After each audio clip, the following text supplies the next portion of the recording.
Hello guys, welcome to my YouTube channel. ಇವತ್ತು ನನ್ನ ಮೊದಲನೇ ವಿಡಿಯೋ ಅಂತ ಹೇಳೋಕ್ಕಾಗಲ್ಲ, ಮೊದಲನೇ ವ್ಲಾಗ್ ಟ್ರೈ ಅಂತ ಹೇಳ್ಬೋದು. ಯಾಕೆಂದರೆ ಮೈಕ್ ಸೆಟಪ್ ಇಲ್ಲದೆ ನಾನು ಇವತ್ತು ಟ್ರೈ ಮಾಡ್ತಾಯಿದ್ದೀನಿ ವ್ಲಾಗ್ ಸೆಟಪ್ಪು. ಏನು ಸೆಟಪ್ ಅಂತ ಏನಿಲ್ಲ, ಡೈರೆಕ್ಟ್ ಕ್ಯಾಮ್ರಾ ಮೈಕ್ ಅಷ್ಟೇ.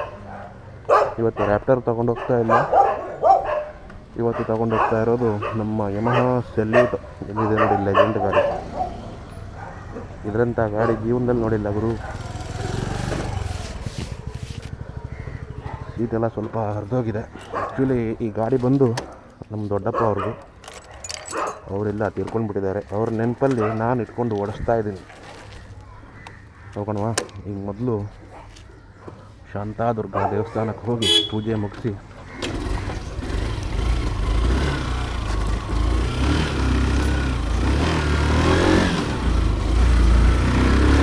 ಈಗ ನಾವಿರೋದು ಎಕ್ಸಾಕ್ಟ್ ಲೊಕೇಶನ್ ಬಂದು ಕುಡ್ಕ ಅಂತ ಹೇಳ್ಬಿಟ್ಟು. ಇದು ಬಂದು ಗೋವಾ ಪಂಜಿಮಿಂದ ಆಲ್ಮೋಸ್ಟ್ ಔಟ್ಸ್ಕರ್ಟ್ ಆಗುತ್ತೆ. 7-8 ಕಿಲೋಮೀಟ್ರ್ ಹೊರಗಡೆ. ಗೋವಾ ಪಂಜಿಮ್ ಸಿಟಿಯಿಂದ ಒಂದು 7-8 ಕಿಲೋಮೀಟ್ರ್ ಹೊರಗಡೆ ಆಗುತ್ತೆ ಕುಡ್ಕ ಅಂತ. ನಮ್ಮ ಕನ್ನಡದಲ್ಲಿ ಕುಡ್ಕ ಅಂದ್ರೇನು, ಕುಡ್ಕೊಂಡು ತಿರ್ಗಾಡೋರಿಗೆ ಕುಡ್ಕ ಅಂತ ಕರೀತಾರೆ. ಆದರೆ ಇಲ್ಲಿ ಗೋವಾದಲ್ಲಿ ಊರ ಹೆಸರು ಕುಡ್ಕ ಅಂತ ಇದೆ. ಇಲ್ಲಿ ಗೋವಾದಲ್ಲಿ ಏನೇನು ವಿಚಿತ್ರ ಊರ ಹೆಸರುಗಳಿವೆ ಗೊತ್ತಾ? ಬಾಟ್ಲಿಮ್ ಅಂತ ಕರೀತಾರೆ. ಬಾಟ್ಲಿಮ್ ಅಂತ ಊರಿದೆ. ನಮ್ಮ ಕಡೆ ಬಾಟ್ಲಿ ಅಂತಂದರೆ ಏನು ಹೇಳಿ ಗೊತ್ತಲ್ಲ? ಅದೇ ಬಾಟ್ಲಿಮ್ ಅಂತ ಊರಿದೆ. ಎಲ್ಲ ಗೊತ್ತಿರೋರೇ ಗುರು, ನಮ್ಮ ಊರವರು. ಅಂದರೆ ನಾನಿಲ್ಲಿ ಪೂಜೆ ಮಾಡ್ತೀನಲ್ವ ದೇವಸ್ಥಾನದಲ್ಲಿ, ಎಲ್ಲ ಊರಿನವರೇ. ಇದು ಒಂದು ಶಾಂತಾದುರ್ಗಾ ದೇವಸ್ಥಾನ ಅಂತ ಹೋಗ್ತಾ ಇದ್ದೀನಿ. ಇದು ಮುಗಿಸ್ಬಿಟ್ಟು ಬೇರೆ ಪೂಜೆ ಇದೆ, ಅಲ್ಲಿ ಹೋಗ್ಬೇಕು.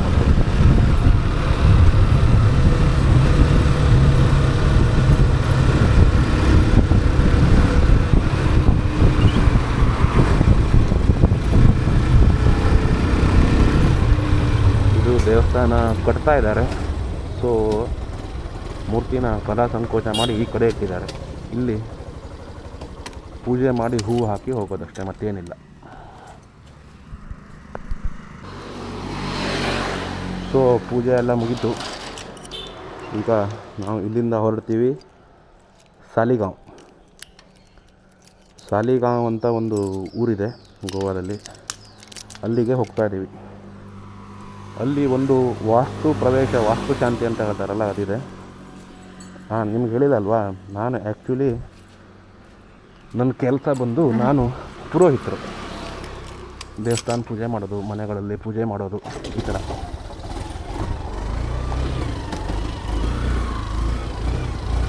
ಹೊರಡೋಣ. ಇಲ್ಲಿಂದ ಆಲ್ಮೋಸ್ಟ್ ಒಂದು 15 ಕಿಲೋಮೀಟ್ರ್ ಆಗ್ಬೋದು ಗುರು, ನಮ್ಮ ಮನೆಯಿಂದ ಸಾಲಿಗಾಂವ್. ಅಲ್ಲಿ ಹೋಗಿ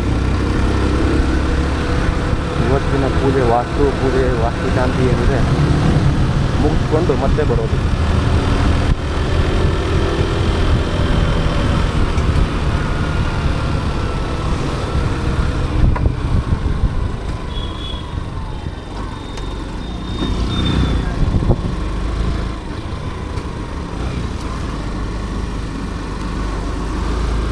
ಹೈವೇಲ್ಲೇ ಹೋಗ್ಬಿಡೋಣ ಅಲ್ವಾ?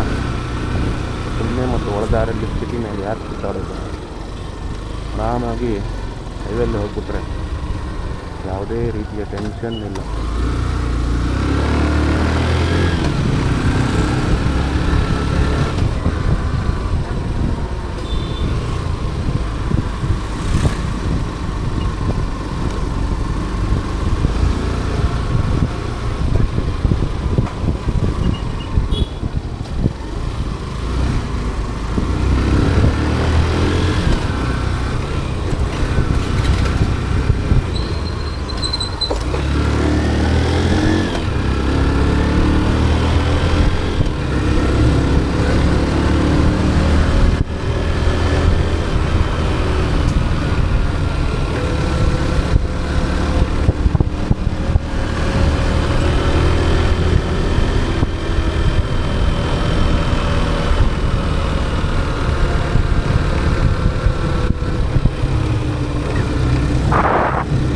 ಒಂಥರ ಚೆನ್ನಾಗಿದೆ ಗುರು.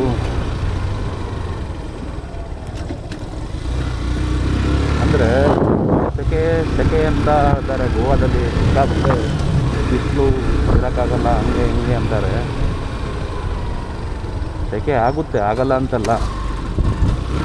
April May, March April May ಆ ಟೈಮಲ್ಲಿ ಸೆಕೆ ಆಗುತ್ತೆ.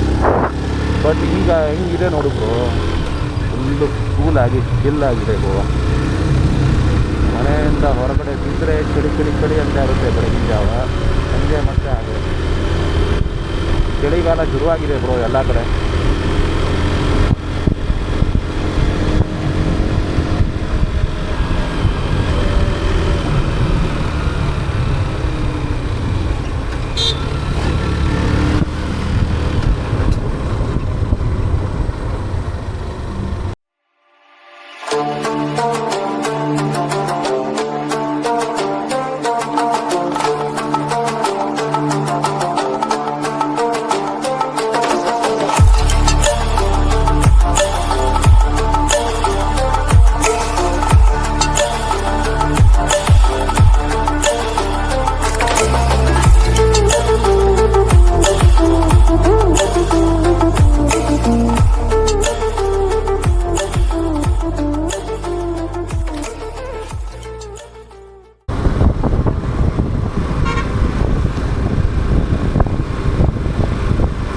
ಆಲ್ಮೋಸ್ಟ್ ಸಾಲಿಗಾಂವ್ ರೀಚ್ ಆಗ್ತಾ ಇದ್ದೀವಿ.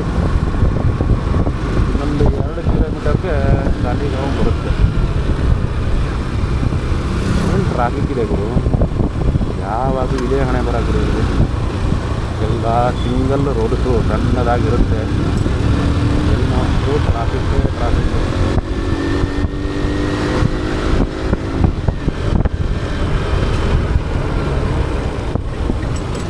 ಇದು ಬಂದು ಪುಟಾಣಿ ಬೈಕ್ ಗುರು, ಯಮಹಾ ಸಲ್ಯೂಟ್ 125 cc ಇರೋದು. ಎಷ್ಟಂತ ಓಡುತ್ತೆ ಸಾಕು ಗುರು. ಬೇಕು ಡ್ಯೂಕ್ 390 ಇದೆ, ಲಾಂಗ್ ಡ್ರೈವ್ ಬರುತ್ತೆ. ಲೋಕಲ್ ತಿರುಗಾಡಕ್ಕೆ ಯಮಹಾ ಸಲ್ಯೂಟ್ ಇದೆ. ಚೆನ್ನಾಗಿ ಮೈಲೇಜ್ ಬರುತ್ತೆ, 60-65 ಮೈಲೇಜ್ ಬರುತ್ತೆ. ಏನು ಬೇಕು ಗುರು, ಜಿಂಗಲಾಲ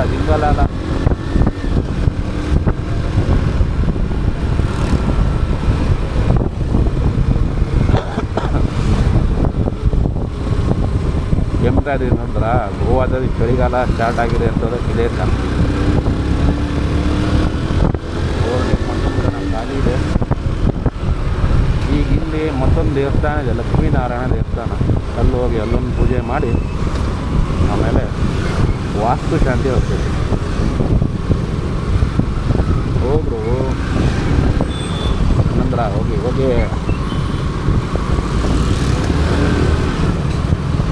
ಬಿಡಲ್ಲ ಅಂತಾರೆ.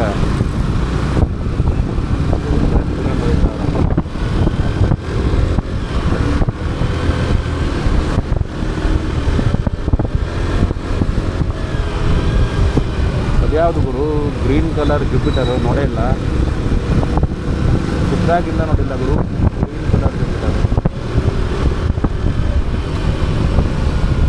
ನೀವು ನೋಡಿದ್ರಾ? ಇವೆಲ್ಲ ಯುಪಿ ಭಯ್ಯಗಳು ಎಲ್ಲ ಗೋವಾಕ್ಕೆ ಬಂದು ಎಂಜಾಯ್ ಮಾಡ್ತಾವ್ರೆ.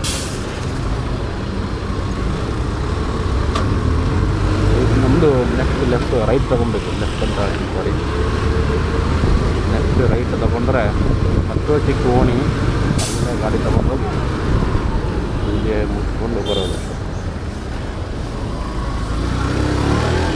ನೋಡಿದ್ರಾ,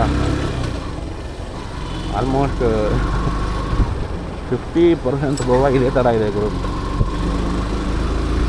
ಒಂದು 4 ಗೇಣ್ ಇರುತ್ತೆ ರೋಡು, ಡಾಂಬರ್ ಹಾಕಿಟ್ಬಿಟ್ಟಿರ್ತಾರೆ. ಎದುರುಗಡೆಯಿಂದ ದೊಡ್ಡ ಗಾಡಿ ಬಂದರೆ ಆ ಕಡೆ ಪಾಸ್ ಆಗೋಕ್ಕೆ ಆಗಲ್ಲ.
ನೋಡಿದ್ದೀರಿ ಅಲ್ವಾ, ಇದೇ ದೇವಸ್ಥಾನ. ಆ್ಯಕ್ಚುಲಿ ನಾವೀಗ ಇರೋದು ಹಿಂದುಗಡೆ, ಮುಂದುಗಡೆ ಹೋಗಬೇಕು.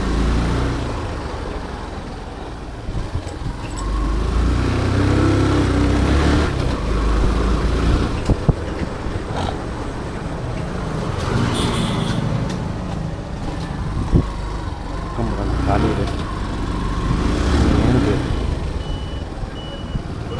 ಬೈ.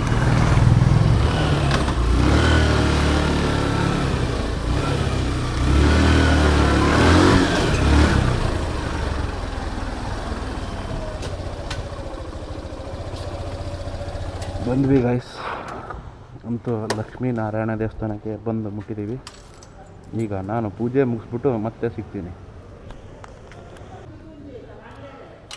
ಸೊ ಗೈಸ್, ಇಲ್ಲಿ ಪೂಜೆ ಮುಗೀತು. ನಾನು ಈಗ ಹೊರಡ್ತಾ ಇದ್ದೀನಿ ಇಲ್ಲಿಂದ ಸಾಲಿಗಾಂವ್ ದತ್ತ ಮಂದಿರ. ಐ कसा तू? बरे आसा न्हू? हय बरे आसा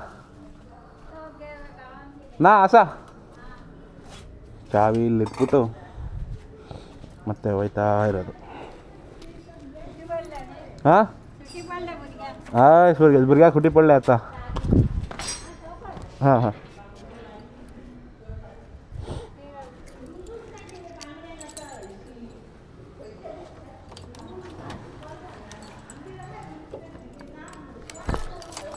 ಈ ಜಾಗದಲ್ಲೆಲ್ಲ ನಾನು ಮೊದಲೊಂದು ಕಾಲದಲ್ಲಿ ಭಾಳಷ್ಟು ಓಡಾಡಿದ್ದೀನಿ ಇಬ್ಬರು. ಗೊತ್ತಿಲ್ಲ ಅನ್ನೋ ಜಾಗನೇ ಇಲ್ಲ ಇಲ್ಲಿ, ಎಲ್ಲ ಕಡೆ ಎಲ್ಲ ಗೊತ್ತು.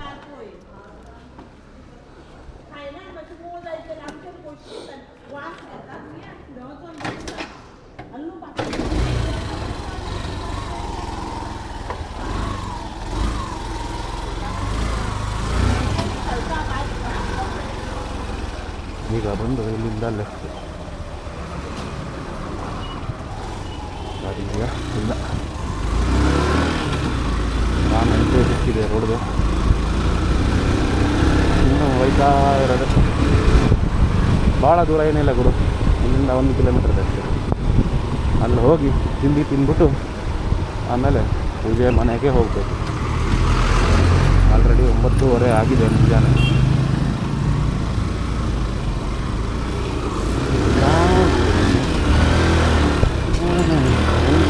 ಥರ ಅಷ್ಟೇ ಅಲ್ಲ, ಗೋವಾದಲ್ಲಿ ಇದೇ ಪ್ರಾಬ್ಲಮ್ ಗುರು.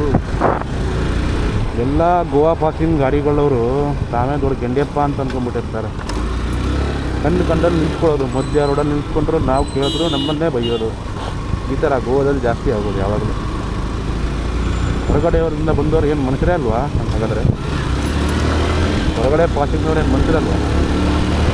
ಈ ಕರ್ನಾಟಕ ಇದೆ, ಮಹಾರಾಷ್ಟ್ರ ಬರ್ತಾರೆ, ಎಲ್ಲೆಲ್ಲಿಂದ ಬರ್ತಾರೆ ಗುರು, ಆಲ್ ಓವರ್ ಇಂಡಿಯಾದಿಂದ ಬರ್ತಾರೆ ಗಾಡಿ ತೊಗೊಂಡು. ಬಂದರೆ ನಮ್ಮನ್ನು ನಾಯಿಗಿಂತ ಕಡೆಯಾಗಿ ಮಾಡ್ತಾರೆ. ಆದರೆ ಇವರೇ ಹುಚ್ಚಿನ ಮಕ್ಕಳು ಅಂತ ಇವ್ರಿಗೆ ಗೊತ್ತಿಲ್ಲ.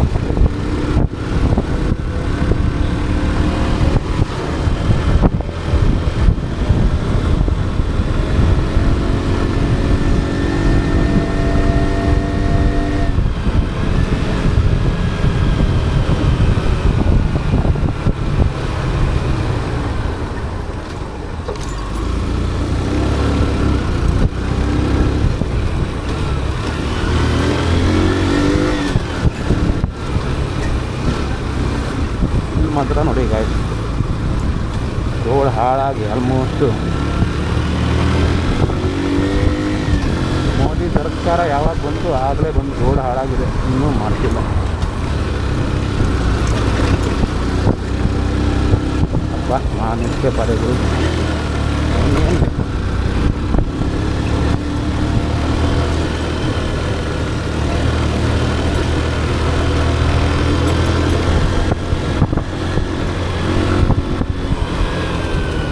ಸ್ವಲ್ಪ ಆಫ್ ರೋಡ್ ಸ್ಟ್ರೆಚ್ ಇದೆ. ಸೊ ನೋಡಿಕೊಂಡು ನಿಧಾನವಾಗಿ ಹತ್ತಬೇಕು, ಇಲ್ಲ ಅಂದರೆ ಗಾಡಿ ಮಗುಚಿ ಬೀಳೋ ಕಾರ್ಯಕ್ರಮಗಳು ಇರುತ್ತೆ. ಏನಿದೆ ಗುರು ಒಪ್ಪು ಇದು ಈಗ ಮತ್ತು ಎಲ್ಲ ಹೊತ್ಕೊಡ್ತೀನಿ. ಗಾಡಿನೇ ಹತ್ತಲ್ವ ಮೇಲೆ ಅಂತ ಹತ್ತಿದೆ. ಆರಾಮಾಗಿಬ್ಬರ, ಏನು ಟೆನ್ಷನ್ ತಗೋಬೇಡ, ನಿಧಾನಾಗಿ ಮೇಲತ್ತು. ಈಗ ನಾವು ಬಂದಿದ್ರು ಸಾಲಿಗಾಂವ್ ದತ್ತ ದೇವಸ್ಥಾನಕ್ಕೆ ಫೈನಲಿ ಬಂದು ತಲುಪಿದ್ದೀವಿ. ಇಲ್ಲಿಗೆ ಈ ವ್ಲಾಗನ್ನು ಇಲ್ಲೇ ಮುಗಿಸ್ತಾ ಇದ್ದೀನಿ. ನೆಕ್ಸ್ಟ್ ವ್ಲಾಗ್ ಯಾವಾಗ ಬರುತ್ತೋ ನನಗೂ ಗೊತ್ತಿಲ್ಲ, ಯಾಕೆಂದರೆ ನಾನು ಖಾಯಂ ಪ್ಲೇಯರ್ ಅಲ್ವಲ್ಲ. ಅವಾಗ ಮಾಡ್ತಾಯಿರ್ತೀನಿ ವ್ಲಾಗ್ಸು. ನೋಡೋಣ ಯಾವಾಗ ಆಗುತ್ತೆ ಅಂತ.